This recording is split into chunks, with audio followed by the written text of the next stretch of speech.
Finally, nakapag-start na rin kami mag-junk journaling ng anak ko. Nagamit na rin namin yung mga naipon namin ng mga papers and yung mga packaging na mga binili namin. Ito yung notebook na ginamit ko. Mas maliit siya compare doon sa notebook ng anak ko. And nilagyan lang namin yan ng mga stickers sa buong cover at sa likod. Nili ko talaga yung medyo maliit lang ng mga notebooks. Wala lang, para cute lang tingnan. Konti pa lang nga itong mga naipon namin na scrap. Pero usually na nakita ko sa iba is meron silang sinusunod na colors. For example, sa unang page nila is puro red or green. Tapos napansin ko na marami siyang color red na color.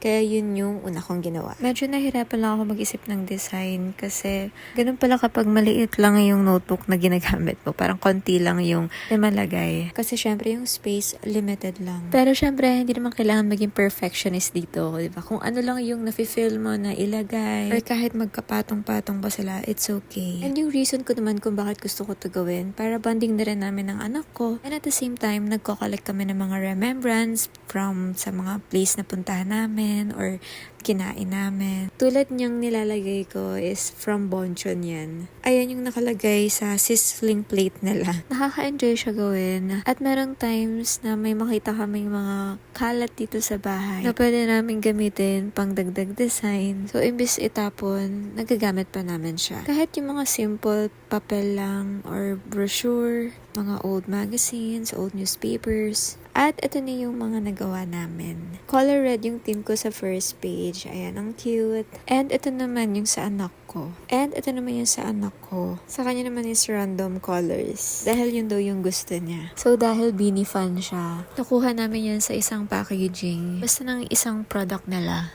Kaya kung meron kayong free time at naghahanap ka ng ibang activities na pwede gawin, at kung mahilig din kayo sa mga stationery, craft, try nyo to and I'm sure mag-enjoy kayo.